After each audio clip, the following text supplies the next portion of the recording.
নমস্কার বন্ধুরা, একটি নতুন রেসিপি নিয়ে চলে এসেছি। আমরা তো বাড়িতে সবাই বেসনের পকোড়া করে খাই। আজকে আপনাদের সঙ্গে শেয়ার করছি আমি ডাল চাল ভিজিয়ে রেখে পেঁয়াজের পকোড়া। তো বন্ধুরা, প্রথমেই নিয়ে নিয়েছি আমি সেই ডাল, দু রকমের ডাল, একটা আছে মুসুরির ডাল, একটা আছে ছোলার ডাল, আর কিছুটা চাল নিয়ে ভিজিয়ে রেখেছিলাম 2 ঘন্টার মতন। আর সঙ্গে নিয়ে নিয়েছি দুটো শুকনো লঙ্কা, আমি এখন বেটে নেব। আর নিয়ে নিয়েছি দুটো কাঁচা লঙ্কা, এখন বেটে নেব। আমি পাটাতে বাটছি, মিক্সিতে বাটলে তো এই 1 মিনিটের মধ্যেই হয়ে যাবে বাটা। তো পাটাতে বাটলে পরে যে টেস্টটা আসবে মিক্সিতে বাটলে সেই টেস্টটা কিন্তু আসবে না।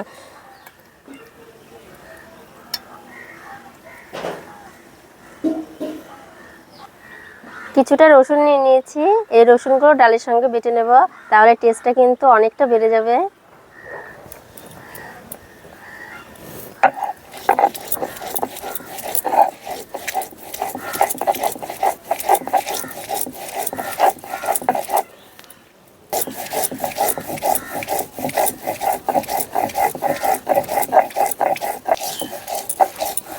এই বর্ষার সিজনে কিন্তু পাকোড়া ভাজাভুজি খেতে কিন্তু খুবই ভালো লাগে। আর আপনাদের কেমন লাগে আমাকে কিন্তু অবশ্যই কমেন্টে জানাবেন। আমি এই যে পাটাতে বাটছি, এই পাটাটা কিন্তু বাংলাদেশের পাটা। এই পাটাতে আমার ঠাকুমা শাশুড়ি বাটতো। আমার ঠাকুমা শাশুড়ি দিয়েছে আমার শাশুড়িকে, আর আমার শাশুড়ি দিয়েছে আমাকে। না হলেও তো 100 বছর পুরাতন হবেই পাটাটার বয়স।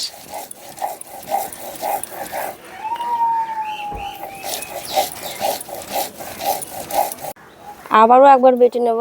একবার বাটলে তো হবে না, আর একবার বাটতে হবে মিহি করে, একটু একদমই মিহি করে বাটবো না।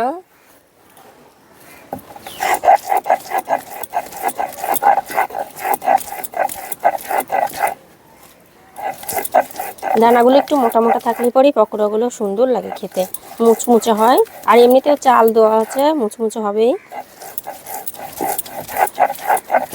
ডালটা বেটে নিয়েছি, আর কেটে নেব এখন পেঁয়াজ। পেঁয়াজের পকোড়া বানাচ্ছি, তাই বড় বড় সাইজের দুটো পেঁয়াজ নিয়ে নিয়েছি, এখন কেটে নেব।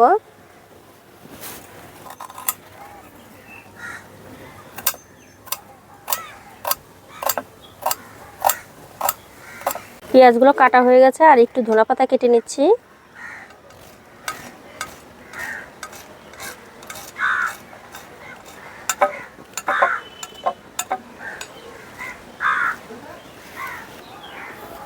এখন ডাল বাটাটা পেঁয়াজ টেয়াজ দিয়ে মেখে নেব ভালো করে।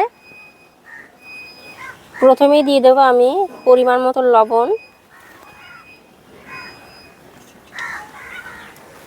হলুদ গুঁড়ো, আর দেবো একটু জোয়ান, আর দিয়ে দিচ্ছি কেটে রাখা পেঁয়াজ। আপনারা তো দেখলেনই, ছোটো ছোটো করে কেটে নিয়েছি পেঁয়াজগুলো।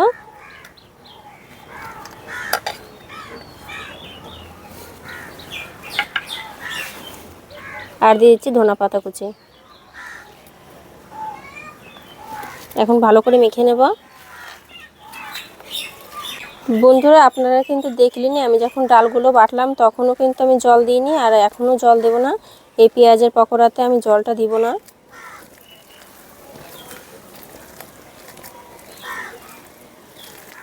খুব সুন্দর করে মেখে নিয়েছি, এখন ভেজে নেব পকোড়াগুলো।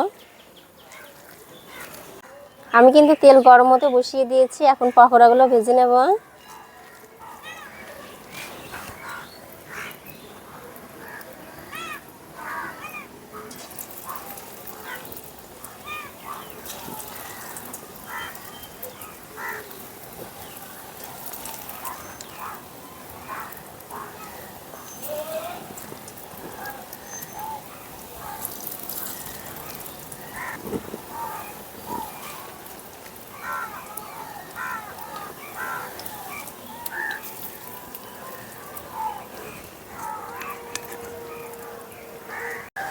পাকোড়াগুলো ভাজছি, আর এই যে বাটার সময় যে একটু রসুন দিয়েছিলাম, তার জন্য কিন্তু সেই সেন্ট বেরোচ্ছে। এই রেসিপিটা কিন্তু খুবই সহজ, আর একদম কম সময়ের মধ্যে হয়ে যায়। বানিয়ে বাড়ির সকলে মিলে সন্ধ্যাবেলা বসে বসে টিভি দেখবেন আর এইগুলো পকোড়াগুলো খাবেন, খুবই ভালো লাগবে খেতে, আর বাড়ির সকলে কিন্তু খুবই পছন্দ হবে। পাকোড়াগুলো কিন্তু এক সাইড ভাজা হয়ে গেছে, এখন আমি উল্টিয়ে দিচ্ছি।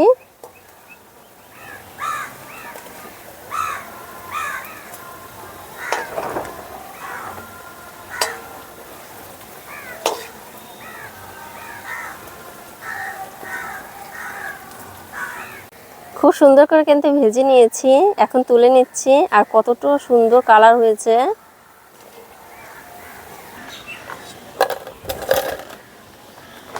কতটা মুচমুচে হয়েছে শব্দ শুনেই হয়তো বুঝতে পারলেন। এখন একইভাবে সবগুলো ভেজে নেব।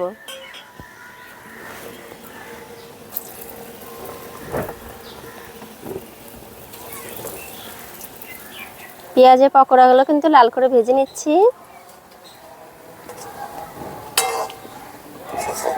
এগুলো ভাজা হচ্ছে আর আমি এগুলো দেখিয়ে দিচ্ছি কিন্তু কতটা মুচমুচে হয়েছে। শব্দ শুনেই হয়তো বুঝতে পারবেন কতটা মুচমুচে হয়েছে। সবগুলো ভাজা হয়ে গেছে, এখন তুলে নিচ্ছি।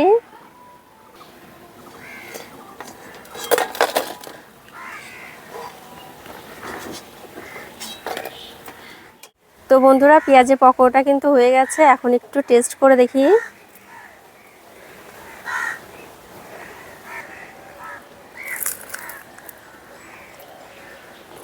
সেই মুচমুচে হয়েছে আর খেতে খুবই টেস্টি লাগছে।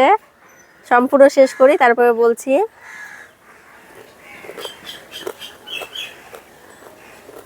তো এই রেসিপিটা আপনাদের কেমন লাগলো অবশ্যই কিন্তু কমেন্টে জানাবেন। আর এরকম নতুন নতুন রেসিপি পেতে আমার চ্যানেলটা সাবস্ক্রাইব করে রাখবেন।